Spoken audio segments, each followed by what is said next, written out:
Okay, so Yeah. So ask the question again. Ask the question again. Sure. Yeah. So, you work with so many amazing artists, A-listers that have really set the tone for so many different music genres internationally.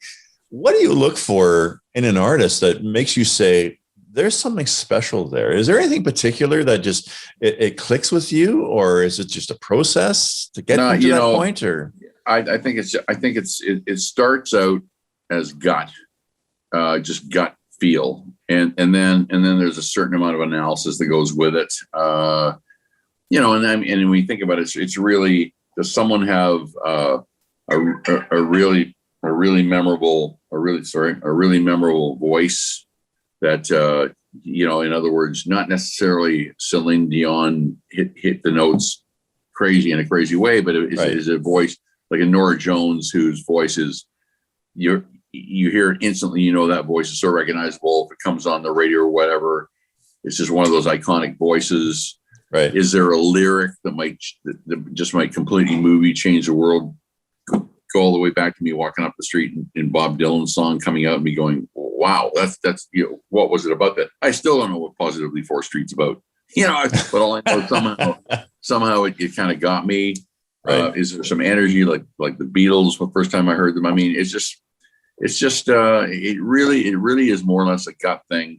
And then there's a certain amount of, okay, that's really cool, but am I just going to be hitting my head against the wall completely and not? It's not so much about, am I going to waste my time and not make any money? It's really more about, am I going to match the expectations of that artist? So if an artist comes along and is doing something that's really, really alternative, that I think is super talented, and they maybe think they're going to be, playing in front of 80,000 people, and I recognize that I don't think so, then we're going to have a disconnect at some point in our relationship. Yeah. So it's also about what's the expectation of the artist, and as to whether I get involved. We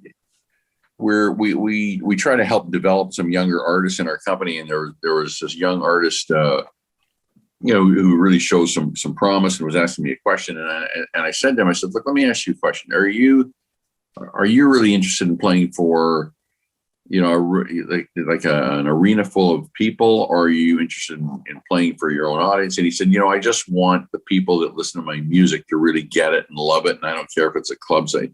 And I went, okay, we're going to help you. I like that. Like, he really wanted to get a message across, as opposed to just be a star. That's kind of a different game. So I don't know. It's a gut thing. And guess what? I'm not always right. I just got to be right more than I'm wrong. So got a pretty good batting average. Yeah, it's not bad, but also being lucky enough to get hired on with some artists that have already created careers for themselves and stuff. So that's cool too. Anybody out there right now that really turns your crank? Somebody out there that's happening that you go, wow, this is like any new artists? Any new artists that really turn your crank? Well, you mean new artists that I represent, or that are just out there? Just anybody. You mentioned Ed Sheeran, for example. Oh, you mean like just bigger artists? Oh, I can't think of anyone off the top of my head. That's what happens as you advance. You're not. I'm not as tuned in as I was when I was maybe 16, 17, 20. Yeah. But here's a good way to ask that. Who's on your playlist? Yeah. Well, now that's an interesting question. So if I gave you, I made this playlist. Well, here. Okay. How about this? I'll just look at my playlist. All right. I'll show you. Yeah. Who's on Sam's playlist? Because that probably speaks a lot. Yeah.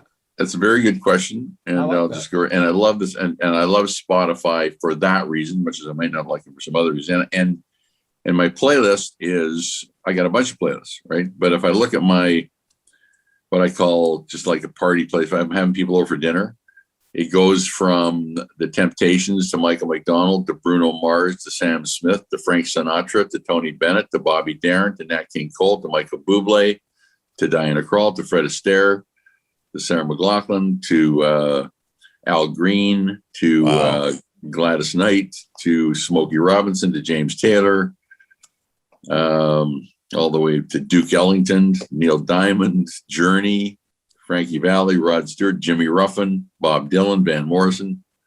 That's some range. What a mix. Wow. So that's a bit. That's kind of an, but you know, it's funny, but when we have a dinner party or something, we throw that thing on, people all go, wow, that's a great playlist. Where'd you get that? Yeah, my taste is really eclectic that way. There's a young artist I've been working with for a couple of years, Jordan Smith. Jordan won The Voice a few years ago. If you remember, he's the guy that finished up with Somebody to Love. Big guy with just this unbelievable, well, maybe the best voice I've ever heard in my life.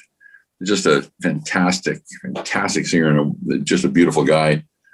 And first record, well, his Christmas record did well. First record on Republic was a complete mismatch because they're more about Drake and that kind of stuff. So, but he's moved into the faith-based music field, so more of a Christian record that's coming out. But just he's from the heart, and that's the other thing you asked me. What do I look for? I look for a voice that's connected to the heart. If you understand that, in other words, when you hear Sarah McLachlan sing, it's impossible to not understand the emotion that comes through. She can't even be in a sound check without her heart coming through the music, right? So it's kind of like that. Is there, how real is it? Are they really feeling it, or are they just pretending? Hey, thanks for joining us. Check out our other vignettes and full episodes from a wide variety of guests for more great content. Please like, share, and subscribe, and become a member at SocialNRGPresents.com to access premium content and earn valuable energy points just for watching.